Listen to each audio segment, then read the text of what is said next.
नमस्कार प्यारे साथियों, आपका स्वागत है हमारे यूट्यूब चैनल में। और आप देख रहे हैं डीएलएड फोर्थ सेमेस्टर के लिए हमने आपका मैथ स्टार्ट किया है, जिसमें आपका आज चैप्टर नंबर 3 स्टार्ट होने जा रहा है। तो इससे पहले चैप्टर 2 तक हम कंप्लीट कर चुके हैं। तो आपने अगर फर्स्ट और सेकंड चैप्टर की वीडियो नहीं देखे हैं तो आप उनको जरूर देख लीजिएगा। और इस चैप्टर नंबर 3 में आज वीडियो नंबर 1 जाने वाला है, यानी आज आपका चैप्टर स्टार्ट हो रहा है। और इस चैप्टर में हम सीख रहे हैं दशमलव संख्याओं के वर्गमूल ज्ञात करना और वर्गमूल के जो कॉन्सेप्ट हैं उनको ज्ञात करना। ठीक है, तो पहले आप इस वीडियो को क्या करिए, आप इस वीडियो को जरूर से लाइक कर दीजिएगा ताकि इस वीडियो की जो रीच है वो ज़्यादा से ज़्यादा हो सके। तो चलिए चलते हैं, वीडियो को स्टार्ट करते हैं। तो देखिए साथियों, ये आपका चैप्टर नंबर है आपका 3। ठीक है, ये चैप्टर नंबर आपका 3 है। और इस चैप्टर में देख सकते हो आप किसी संख्या का वर्गमूल ज्ञात करना या दशमलव संख्या का वर्गमूल ज्ञात करना, ये चीज इसने कही हुई है। तो देखेंगे पॉइंट नंबर 1 में इसने लिखा हुआ है कि किसी संख्या यानी पूर्ण वर्ग का वर्गमूल ज्ञात करना है। अब देखिए आगे देखेंगे तो किसी भी पूर्ण वर्ग परमेय संख्या, यानी मान लिया कि आपका एक बाई संख्या है और एक यहाँ पर मान लो एक्स स्क्वायर है, उसका वर्गमूल आपको निकालना है। के वर्गमूल्य, क्या वर्गमूल्य इनके होंगे, तो अगर बाई का निकालोगे तो ये अंडर रूट में चला जाएगा प्लस माइनस बाई। ठीक है, और जब इसका अगर वर्गमूल निकालने जा रहे होगे तो आप इसको किस तरीके से करोगे, एक्स स्क्वायर को, तो एक्स स्क्वायर को इस तरीके से रूट में ले लोगे, पर प्लस माइनस में इसका आंसर निकल के आएगा।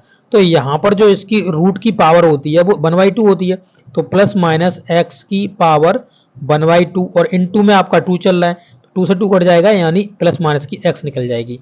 तो इस तरीके से आपके दोनों संख्याओं के वर्गमूल आप निकाल लोगे। वही चीज यहाँ पे कह रहा है, और कह रहा है कि जहां x स्वयं एक परमेय संख्या है, यहाँ पर जो x है वो कैसी है, एक परमेय संख्या। तो परमेय संख्याओं के बारे में मैंने आपको बताया है कि जिनको हम p/q के रूप में लिख सकते हैं, जहां q is not equal to 0, यानी q 0 नहीं होना चाहिए कभी भी। तो वो कैसी कहलाती है, वो परमेय संख्या कहलाती है, ये मैंने आपको समझाया हुआ है। और यहाँ पर आगे का जो लाइन है उसको देखेंगे तो यहाँ पे देखिए लिखा हुआ है, परमेय संख्या है पूर्ण वर्ग संख्याओं के दो वर्गमूल दो अलग अलग विपरीत, यहाँ दो अलग अलग विपरीत चिन्हों के समान संख्याएं होती हैं, यानी प्लस माइनस का हमको दोनों लिखना होता है, प्लस में भी होता है माइनस में भी होता है, तथा उन्हें उन्हें उनके वर्गमूल कहा जाता है। तो उन्हें क्या कहा जाएगा, उस संख्या का वर्गमूल कहा जाएगा। तो प्लस माइनस आपको आगे रखना है। ठीक है, तो यही चीज कह रहा है। आगे देखेंगे तो लिखा हुआ है किसी भी संख्या का वर्गमूल ज्ञात करने के लिए सर्वप्रथम पहले दी गई संख्या के अभाज्य गुणनखंड काट लें। तो अभाज्य गुणनखंड का मतलब जैसे क्या हुआ, जैसे मान लीजिए कि आपके पास एग्जाम्पल फॉर ये 12 थे आपके पास। ठीक है, और 12 को जब आपने काटा, 2 से काटोगे 6 बचेगा, फिर 2 से काटोगे तो ये 3 बचेगा, और 3 से काट दोगे तो ये 1 बचेगा। यानी ये जो आपको फैक्टर दिख रहे हैं ये अभाज्य गुणनखंड हैं। ठीक है, तो इसी तरीके से आपको उसके पहले फैक्टर कर लेने होते हैं। उसके बाद आपको क्या करना होता है, देखिए आगे लिखा हुआ है, फिर निकाले हुए जो अभाज्य गुणनखंडों के जोड़े हम बना लेते हैं। जैसे मान लीजिए आपके पास आ गया एक 16 का आपने फैक्टर करा, 2 इसका हो जाएगा 8। ठीक है, फिर 2 से करोगे तो ये 4 हो जाएगा, फिर 2 से करोगे 2 और 2 और 1। ठीक है, तो यहाँ पर अभाज्य गुणनखंड दो दो के आपको पेयर बना लेने होते हैं। यही कह रहा है कि अभाज्य गुणनखंडों के आपको क्या करने, पेयर बना लेने हैं। उसके बाद इन चुने गए अभाज्य गुणनखंडों का गुणनफल ही उनका क्या होता है, धनात्मक पूर्ण वर्ग कहलाता है। तो यहाँ पर आप अगर आप देखेंगे तो यहाँ पर जैसे मान लीजिए कि रूट में इस तरीके से आपके पास आ गए 2 इंटू 2 इंटू 2 इंटू 2, इस तरीके से फिर आपने पेयर बना लिया। पेयर बनाने के बाद आपके पास 2 इंटू 2 निकल के आए, तो ये जो धनात्मक आपको 4 दिख रहा है यही क्या होगा, इसका पूर्ण वर्ग आपका कहलाएगा, पूर्ण धनात्मक वर्ग कहलाएगा। प्राप्त किए हुए वर्गमूल्यों के चिन्हों को बदलकर उन्हें वर्ग कहा जाता ज्ञात कर सकते हैं। यानी ये कह रहा है प्राप्त किए हुए वर्गमूल्य के चिन्हों को बदलकर उनके वर्ग ज्ञात कर सकते हैं। अब देखिए यहाँ पर जो आपको जैसे निकल के आएगा, जब ये निकल के आएगा तो ये जो आपका कितना निकल के आया, 4 निकल के आया था। ठीक है, क्योंकि हमने 16 लिया था शायद, तो इस तरीके से हमने प्लस माइनस में ये निकल के आया। अब अगर इनका हम वर्ग करेंगे तो वर्ग करेंगे तो जैसे मान लीजिए कि प्लस का अगर हमको वर्ग करना है, प्लस का वर्ग करना है तो ये आपका निकल जाएगा प्लस का 16, और अगर आप माइनस का भी वर्ग करोगे, -4 का भी, तो भी आपके पास 16 ही आएगा। यानी दोनों आपके किसके आने हैं, प्लस के ही वर्ग आने हैं, क्योंकि माइनस माइनस का मल्टीपल जो प्लस हो जाता है। ठीक है, तो इसमें आपको क्या करना है, प्लस माइनस के रूप में उनको रख देना है।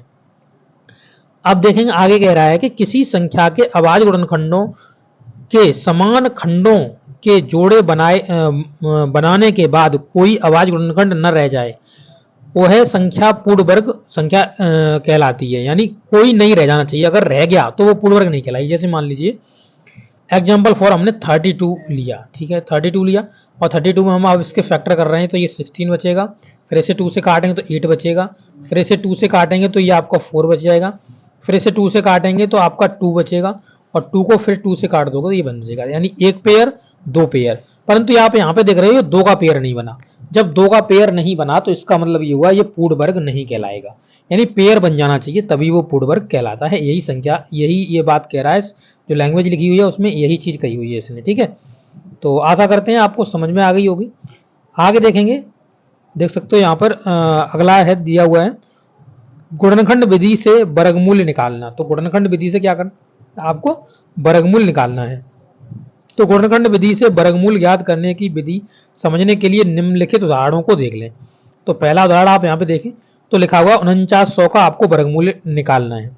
तो वर्गमूल निकालना तो इस तरीके से आपको उसके फैक्टर कर लेने हैं, जैसे कि आपको इस एग्जाम्पल के जरिए से दिख रहे हैं। तो ये फैक्टर करना तो मैं आपको पहले ही बता चुका हूँ किस तरीके से आपको फैक्टर करने होते हैं।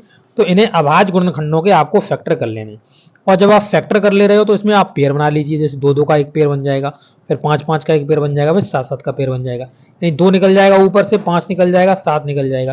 यानी अगर इसका देखेंगे तो 2 पंजे 10 और ये 7 70, यानी 70 हो गया ये भाई, ठीक है 10 7 70, यानी 70 का ये हो जाएगा क्या, ये हो जाएगा आपका स्क्वायर हो जाएगा 70 का 4900, और 4900 का जो आपका वर्गमूल निकल के आएगा वो निकल के आएगा कितना 70, ठीक है।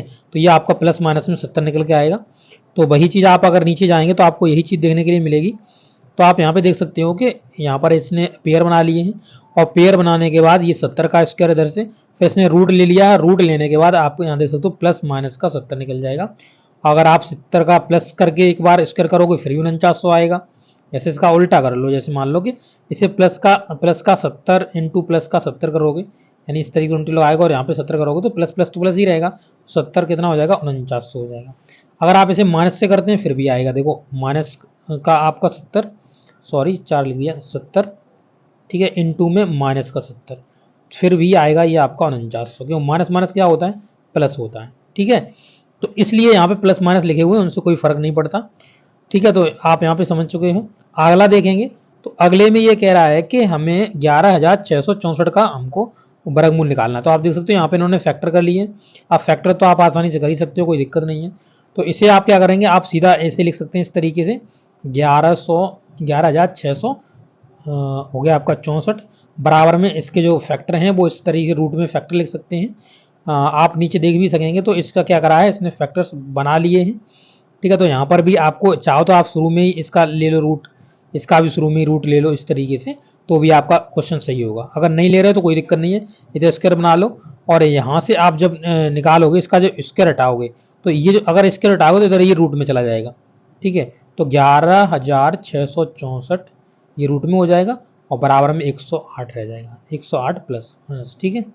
इस तरीके से निकाल सकते हो, आसानी से हो जाएगा, कोई भी इसमें प्रॉब्लम की बात नहीं है, ठीक है। आगे देखें क्वेश्चन नंबर 3। तो क्वेश्चन नंबर 3 में भी कह रहा है कि इसके आपको वर्गमूल निकालना है। तो आप इसे देख सकते हो आसानी से वर्गमूल निकल जाएगा इसका, कोई भी आपको प्रॉब्लम नहीं होगी। अगर आपको कोई भी दिक्कत हो रही है तो इस तरीके से आप रख लें 7744, ठीक है, और बराबर में इसके रूट के जितने भी फैक्टर्स बने हुए हैं, जैसे ये फैक्टर्स बने हुए हैं इस तरीके से रूट में से रख लें, इसे रूट में रख लें, इसे भी रूट में रख लें। फिर क्या करें, यहाँ पे फैक्टर पेयर बनाकर इसको निकाल लें, जैसे 2 निकला, फिर 2 निकला, फिर 2 निकला, फिर 11 निकला। इस तरीके से आप मल्टीपल करें, 2 दूनी 4 दूनी 8 और 8 11 88, तो 88 का ये हो जाएगा, इसका 88 वर्गमूल हो जाएगा। आप देख सकते हो यहाँ पे 88 इसका क्या हो गया, वर्गमूल हो गया। तो अब नेक्स्ट वीडियो में हम आपको भाग विधि से वर्गमूलों को निकालना सिखाएंगे नेक्स्ट वीडियो में। तो इस वीडियो में इतना ही, और आपसे आशा करते हैं कि आपको ये वीडियो समझ में आ गया होगा, कोई भी आपको प्रॉब्लम नहीं होगी। अगर कोई भी प्रॉब्लम है तो आप जरूर बताइएगा। Okay, thank you.